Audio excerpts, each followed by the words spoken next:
बिस्मिल्लाहिर्रहमानिर्रहीम। अस्सलामु अलैकुम क्लास। आज हमारा टॉपिक है मल्टीपल इंटेग्रल्स। मतलब मल्टीपल में हमारे पास डबल इंटेग्रल भी आ जाएगा, ट्रिपल भी आ जाएगा। तो इस तरह आते हैं। असल में इनमें जो हमारा कंसेप्ट होता है, जो सबसे पहले हम कैलकुलस 1 या 2 में हम कर चुके हैं, सिंगल इंटेग्रल, जिसको हम इंटीग्रेशन कहते हैं। अब हमारे पास कंसेप्ट असल में कुछ और चेंज होने लग गया है। वहाँ पे सिंगल इंटेग्रल होता है, फिर उसका हम सिंगल इंटेग्रल से वो area under the curve find करते हैं। यहाँ पे भी कुछ ऐसा ही होगा, लेकिन यहाँ पे ना डोमेन्स चेंज होती जाएंगी। अब इसी चैप्टर में इसी double integral over rectangles domain change होंगी। वहाँ पे था double integral over R square, इस तरह से कंसेप्ट था। तो हमारे पास इधर जो है वो ओवर रेक्टेंगल्स होंगे, जनरल रीजन्स होंगे। रीजन्स वो हमें बता देगा कि भाई इस स्पेस पे, इस सरफेस पे इंटेग्रल फाइंड करना है। फिर हम इसी तरह इसमें भी हमारे पास एरिया फाइंड होता है इन डबल इंटेग्रल से भी। तो हमारे पास ये पोलर फॉर्म में भी होते हैं, रेक्टेंगुलर कोऑर्डिनेट्स में भी होते हैं। ठीक हो गया। सबसे पहले मैं डिस्कस करूंगा डबल इंटेग्रल। डबल इंटेग्रल में हमारे पास एक कंसेप्ट यूज होता है जो बहुत ही इम्पोर्टेंट है। वो है हमारे पास इसका एक रूल है बड़ा, वो एक रूल डबल इंटेग्रल्स में फ्यूबेन्स थ्योरम, ये फर्स्ट फॉर्म है। आगे हमारे पास जो नेक्स्ट लेक्चर होगा उसमें सेकंड फॉर्म भी आएगी। ठीक है, सेकंड फॉर्म या स्ट्रॉन्गेस्ट फॉर्म भी उसको कहते हैं।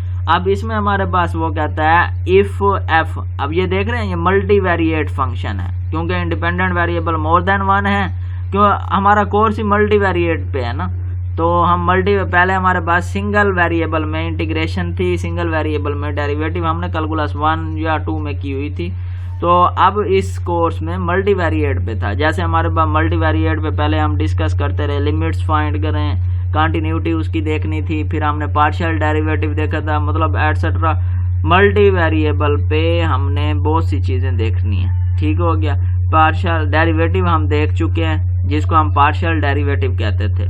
अब इसी तरह हमारे पास इस मल्टी वेरिएबल पे हम इंटीग्रेशन देख रहे हैं। इंडिपेंडेंट वेरिएबल 2 हैं, तो इसलिए हम डबल इंटेग्रल यूज कर रहे हैं। इंडिपेंडेंट वेरिएबल 3 होंगे तो हम ट्रिपल इंटेग्रल यूज करेंगे। अब यहाँ पे हमारे पास जो थ्योरम है ना, फ्यूबेन्स थ्योरम, ये कहता है कि if F is continuous through out the rectangular reason. मैं यही बता रहा था कि हमारे पास जो रीजन या डोमेन होंगी ये चेंज होती रहेंगी। अब यहाँ पे फ्यूबेन्स थ्योरम कहता है अगर जी एफ कंटिन्यूअस है through out the rectangular reason, उसकी डोमेन भी दे दिया, मतलब एक्स की जो लिमिट्स है वो ए से बी है और जो वाई की लिमिट है वो सी से डी हो, देन इफ है, इफ वाली ये सारी कंडीशन सेटिस्फाइड हो, फिर वो कहता है then double integral over rectangular region, ये आर का मतलब है rectangular region, F D A area है पर हमारा, तो डी ए को हम डी एक्स डी वाई भी लिख सकते हैं। अच्छा, अब ये हमारे पास है F of x D x, ये डी एक्स है, पहले डी एक्स है, तो फिर इसलिए एक्स की लिमिट्स इधर पहले हम शिफ्ट कर देंगे ए से बी। फिर हमारे पास एक और इंटेग्रल है सी टू डी, जिसकी लिमिट है और वो वाई वाला है, तो इसलिए डी वाई हमने ये। वो कहता है कि फ्यूबेन्स थ्योरम कहता है अगर आप इंटीग्रेशन करना चाहें और यहाँ पे कोई कांस्टेंट नंबर हो, तो या तो आप डी एक्स को पहले लिख दें, डी वाई बाद में लिखें, या डी वाई को पहले लिख के डी एक्स बाद में लिखें। अब यहाँ पे आपने गौर करना है, अगर डी एक्स पहले है तो इधर लिमिट्स उसकी पहले इसके सेकंड टाइम पे आ रही है, और डी वाई बाद में है तो फिर उसकी लिमिट्स पहले आ रही है। अब इधर देखेंगे तो हमारे पास डी वाई पहले है तो इसकी लिमिट इधर सेकंड पोर्शन पे आ रही है। ये लिमिट्स का कंसेप्ट चेंज होगा, बाकी इंटीग्रेशन बिल्कुल सेम की सेम होगी। ठीक हो गया। अब यही इसलिए फ्यूबेन्स थ्योरम कहता है कि भाई अगर हमारे पास एफ कंटिन्यूअस हो throughout the rectangular region, limits दे दी हैं, देन फिर हमारे पास वो कहता है ये इक्वल होंगे। अभी मैं क्वेश्चन में आपको ये इक्वल करा भी दूंगा, क्योंकि ये वेरीफाई हो जाएगा ना कि भाई फ्यूबेन्स थ्योरम वाकई कंसेप्ट ठीक है कि अगर कंटिन्यूअस हो थ्रू आउट रेक्टेंगुलर रीजन पे, तो ये वाला रूल जो है, ये लॉ जो है, ये जो थ्योरम जो है, ये इस पे सेटिस्फाइड करता है। ठीक हो गया। अब मेन कंसेप्ट आपका यही है। अच्छा जी, अब हमारे पास क्वेश्चन है इसका, calculate integral double integral for function given है 100 minus 6x² y and limits भी गिवन है। x की जो लिमिट है वो 0 to 2 है, y की जो लिमिट है वो -1 से 1 है। अब इसको सॉल्व करना है तो वेरीफाई भी कराना है और इसके लिमिट्स का आंसर भी, इंटीग्रेशन का आंसर भी देना है। अब फ्यूबेंस थ्योरम क्या कहता है जी, double integral over rectangular region F D A is equal to, अब y की जो लिमिट है वो -1 से 1 है और जो x की लिमिट है वो 0 to 2। पहले मैं इसको सॉल्व कर रहा हूँ, इस पोर्शन को, फिर बाद में हम इसको सॉल्व कर देंगे। ठीक हो गया। अब हमारे पास -1 से 1 0 to 2 100 minus 6x² y dx dy। अब मैं पहले इस इंटेग्रल को सॉल्व करता हूँ। मैंने ब्रैकेट लगा के ये इंटेग्रल सेपरेट कर दिया। अब 100 के ऊपर अपना ये with respect to x integration होगी।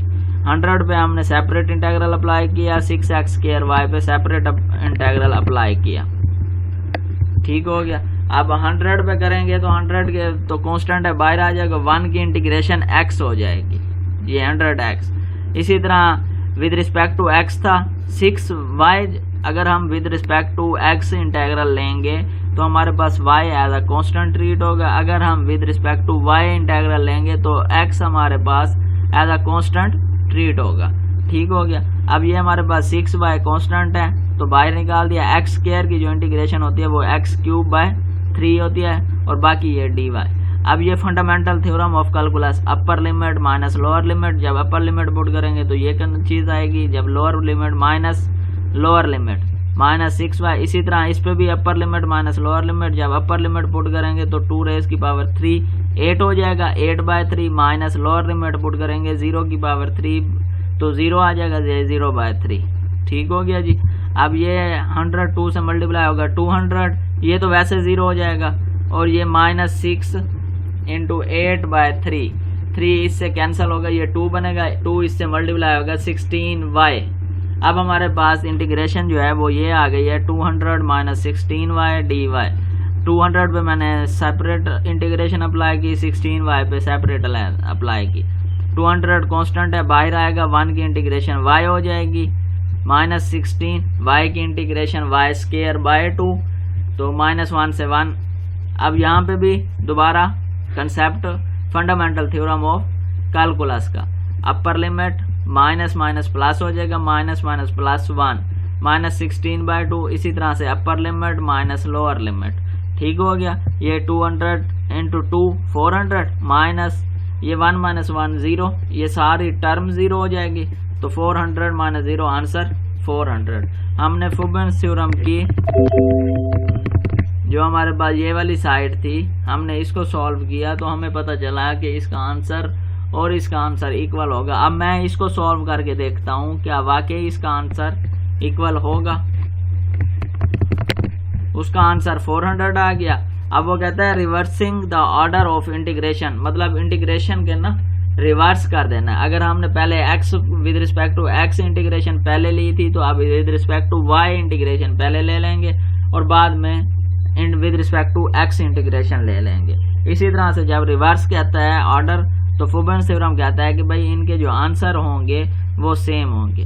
अब ये देखें, मैंने पहले विद रिस्पेक्ट टू x पहले लिया था, इधर विद रिस्पेक्ट टू y अब ले रहा हूँ। जब y ले रहा हूँ तो लिमिट्स भी y वाली पहले आएंगी तो dx बाद में आए तो लिमिट्स भी x वाली बाद में आएंगी। अब ये इसको दोबारा इंटीग्रेट कर रहे हैं, ये विद रिस्पेक्ट टू y में 100 के ऊपर separate integration, with respect to y था 6x² कांस्टेंट ट्रीट होगा तो ये बाहर आ गया। 100y माइनस 6x² y की इंटीग्रेशन हो गई y²/2 और ये dx। अपर limit minus lower limit plus ये 2 6 से कैंसिल होगा 3x² और इसके ऊपर हम अपर लिमिट माइनस लोअर लिमिट लगा देंगे। ठीक हो गया जी। 100 माइनस माइनस प्लस 100 और ये -3, ये तो वैसे 0 हो जाएगा क्योंकि 1 का स्क्वायर 1 -1 का स्क्वायर भी 1, 1 - 1 0 तो ये 0 हो जाएगा, ये पूरी टर्म 0 हो जाएगी। हमारे पास आ जाएगा 200 और विद रिस्पेक्ट टू dx 200 हमारे पास कांस्टेंट है, एज अ कांस्टेंट ट्रीट हो रहा है, इसको बाइट शिफ्ट करेंगे और 1 की इंटीग्रेशन x हो जाएगी, अपर लिमिट माइनस लोअर लिमिट। जब अपर लिमिट हम पुट करेंगे तो 200 multiply 2 minus lower limit put करेंगे 200 मल्टीप्लाई 0, ये तो टर्म 0 हो जाएगी। 200 मल्टीप्लाई 2 400, तो ये हमारे पास इसका आंसर 400 आ गया। अब हमने पहले भी जो आंसर निकाला था तो वो भी 400 था। अब इसलिए कह रहे हैं कि हमारे पास फुबियन थ्योरम यही कहता है कि अगर हम इंटीग्रेशन के ऑर्डर को रिवर्स करते हैं तो हमारे पास जो इंटीग्रेशन के आंसर हैं वो सेम ही रहते हैं, उनके ऊपर कोई असर नहीं होता। ठीक हो गया। अब अगर आपके पास कोई क्वेश्चन आ जाए और वो कहे कि भाई इसको वेरीफाई करा दो कि फुबियन थ्योरम सेटिस्फाइड है फंक्शन पे या नहीं है, अगर वो फंक्शन पहले कंटिन्यूअस हो थ्रू आउट रेक्टेंगुलर रीजन, तब हम फिर उसकी लिमिट्स डिफाइन हो जो कि कांस्टेंट हो, 0 से 1, 0 से 10, 1 to 2 इस तरह की लिमिट्स हों, तब हम देखेंगे, फिर उस पर अप्लाई करेंगे कि अगर वो continuous through out rectangular reason है और उसकी लिमिट्स डिफाइन हैं, तब हम उसको कहेंगे कि यहाँ पे जो फुबियन थ्योरम है वो सेटिस्फाइड है। ठीक हो गया। तो हमारे पास यहाँ पे जो फंक्शन है ये कंटिन्यूअस है पड़ा, क्योंकि कंटिन्यूअस का कंसेप्ट आपको पता है मल्टीवेरिएट में, तो ये अगर आप चेक करना चाहें तो चेक कर सकते हैं। अब ये वाला जो फंक्शन है ये कंटिन्यूअस है इस पूरे रेक्टेंगुलर रीजन पे। तो इफ वाली कंडीशन थी, अगर ये हो तो देन ये वाली कंडीशन सेटिस्फाइड करेगी फुबियन थ्योरम की, तो इसलिए ये फुबियन थ्योरम की कंडीशन को सेटिस्फाइड करता है। हमने ऑर्डर रिप्लेस करके भी रिवर्स करके भी देख लिया, पहले हमारे पास 400 था, फिर हमने ऑर्डर रिवर्स किया, फिर भी हमारे पास 400 आया। तो इसलिए मैं कह रहा हूँ कि ये जो हमारे पास फंक्शन है इस पे फुबियन थ्योरम सेटिस्फाइड होता है। तो ऐसे आपके पास क्वेश्चन में बहुत सारे मेथड आएंगे, क्वेश्चन आएंगे कि आप इस पे चेक कर रहे हैं, वेरीफाई कर दें क्या फुबियन थ्योरम इस पे सेटिस्फाइड है या नहीं है। ठीक हो गया। तो हम उसको देखेंगे, ऑर्डर पहले तो सिंपल इंटीग्रेशन कर लेंगे, फिर उसका ऑर्डर रिप्लेस करके रिवर्स करके तो हम देखेंगे क्या इस पे भी सेटिस्फाइड होता है। अगर वो दोनों के आंसर आ जाएं इक्वल, तब हम कहेंगे जी इस क्वेश्चन पे इस फंक्शन पे फुबियन थ्योरम सेटिस्फाइड करता है। ठीक हो गया जी। अब आगे क्वेश्चन है, find the volume of the region bounded above by the elliptical paraboloid z is equal to this. अब ये जो z पहले हमारे पास f ऑफ x व y होता था, अब इन्होंने z दे दिया है तो वही z को अगर हम f ऑफ x व y कहते हैं तो कोई इशू नहीं है। अब ये हमारे पास फंक्शन आ गया, and below the rectangle limit दी हुई है x की 0 से 10, y की 0 से 2। अब हमारे पास लिमिट डिफाइन है, फंक्शन भी डिफाइन है। अब इस पे हम अगर वेरीफाई कराएं तो भी ठीक है, वेरीफाई ना भी कराएं तो अगर आपके पास क्वेश्चन आए वेरीफाई का, तो फिर हमने दोनों साइड्स की फुबियन थ्योरम की दोनों साइड्स प्रूव करनी होंगी। पहले इंटीग्रेशन सिंपल ले लेनी है, फिर हम रिवर्स ऑर्डर करके ले लेंगे। अगर वो कहे कि वेरीफाई करा दो, अगर वो ना कहे तो फिर तो कोई इशू नहीं है, फिर आप एक सिंगल साइड करके बस खत्म कर दीजिएगा। ठीक हो गया। z is equal to function defined है और हमारे पास लिमिट्स भी गिवन है, तो अब हमने इसकी इंटीग्रेशन करनी है। अब हमारे पास वॉल्यूम वो कह रहा था, मैंने v is equal to double integral into function dA।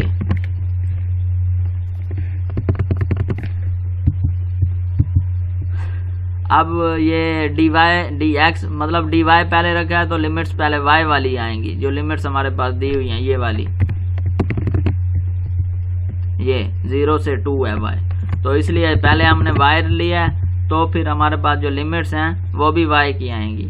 अब y with respect to y integration कर रहे हैं, 10 का सेपरेट x स्क्वायर पे सेपरेट, 3y स्क्वायर पे भी सेपरेट।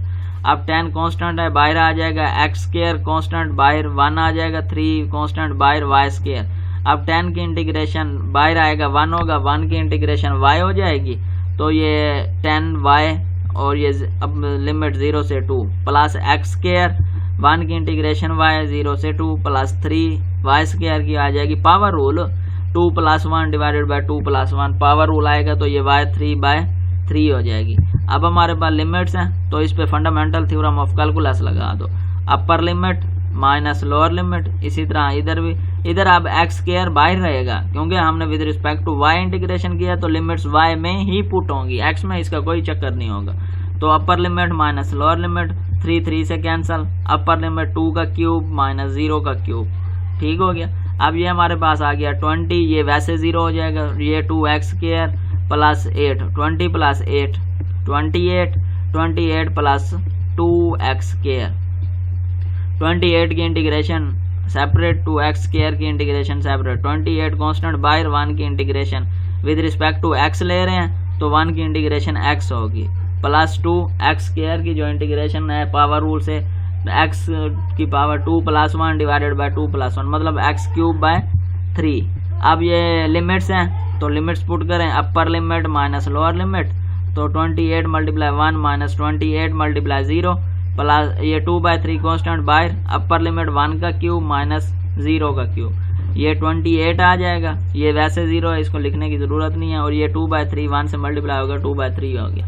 एलसीएम लेने से हमारे पास एलसीएम 3 आ गया, और यहाँ पे 28 को मल्टीप्लाई करें 3 से तो ये 84 plus 2, 84 plus 2 is equal to 86/3। अब हमारे पास जो इस क्वेश्चन में जो हमारे पास वॉल्यूम फाइंड हुआ, जो इस हमारे फंक्शन में दिया हुआ था इलिप्टिकल पैराबोलॉइड, तो उसका जो हमने वॉल्यूम फाइंड किया उसका जो आंसर है थ्रू आउट रीजन, ये रेक्टेंगुलर रीजन, जो हमारे पास लिमिट्स भी डिफाइंड थी, तो हमारे पास आंसर इसका आ गया 86/3। अब इससे रिलेटेड आप इधर क्वेश्चन देखेंगे। हाँ जी, ये पूरा डबल इंटीग्रल मतलब इसी के कंसेप्ट पे है, ये देख रहे हैं, ये लिमिट्स हैं ये हमारे पास, तो ये चीज़ें हो गई। अब ये वाली अगर आप फ्यूबन थ्योरम की कैलकुलेटिंग करना चाहें तो ये बिल्कुल वही की वही चीज़ें हैं, आप इसको अप्लाई करना चाहें आंसर ये बिल्कुल सेम ही है। ठीक हो गया। अच्छा जी, अब हमारे ये फ्यूबन थ्योरम आ गया, ठीक हो गया, और ये हमारे पास एग्जांपल्स हैं इसकी। हाँ, अब ये हमारे पास इसके क्वेश्चन हैं 1 to 14, ये इसी फ्यूबन थ्योरम से ही रिलेटेड है, तो 1 से लेके आप इसको कर दें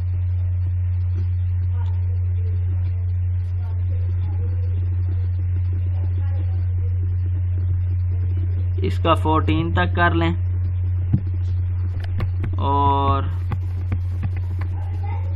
जो डबल इंटीग्रल ये वाले हैं इसका आप कर लें 17 से लेके 24 तक। ठीक हो गया। अब ये आपके पास हो जाएंगे। तो इस एक्सरसाइज जो 15.1 है इसके क्वेश्चन नंबर आपने 1 से लेके 14 तक और 17 से 24 तक ये आपने करने हैं। ठीक हो गया। अगर आपको इनमें क्वेश्चन में कोई इशू आ रहा हो, कोई किसी किस्म का कोई इशू हो, तो आप मुझे व्हाट्सएप कर देंगे, तो फिर इंशाल्लाह नेक्स्ट लेक्चर में जब फ्राइडे को होगा तो फिर मैं मतलब सबसे पहले यही डिस्कस कर लेंगे इन क्वेश्चंस को, फिर बाद में हम अगला नेक्स्ट टॉपिक जो होगा वो स्टार्ट कर देंगे। तो ये आप मुझे बताएंगे, तो फिर मुझे इन टाइम मतलब आप मुझे फ्राइडे बताएं सर ये नहीं हुआ, तो इन टाइम तो फिर और लेक्चर होगा। यहाँ पे कोई लाइव सेशन तो है नहीं जिस पे मैं उसी वक्त पहले आपको वो क्वेश्चन वाइट बोर्ड पे सॉल्व करके दे दूंगा, फिर बाद में और समझा दूंगा। तो यहाँ पे पहले हम लेक्चर रेडी करते हैं, फिर उसके बाद हम नेक्स्ट वो स्टेप पे जाते हैं, नेक्स्ट लेक्चर पे जाते हैं। तो आपको अगर किसी भी क्वेश्चन में इन क्वेश्चन जो क्वेश्चन मैंने आपको असाइन किए हैं, इन क्वेश्चन में कोई भी ऐसा क्वेश्चन हो जिसमें आपको इशू आ रहा हो, आप मुझे व्हाट्सएप कीजिएगा। फिर इंशाल्लाह जो नेक्स्ट लेक्चर फ्राइडे वाला होगा, सबसे पहले मैं उस क्वेश्चन को सॉल्व करके आपको समझाऊंगा, उसके बाद फिर हम नेक्स्ट लेक्चर जो 15.2 वाला टॉपिक होगा उस पे हम जाएंगे। ठीक है, ओके, अल्लाह हाफिज़।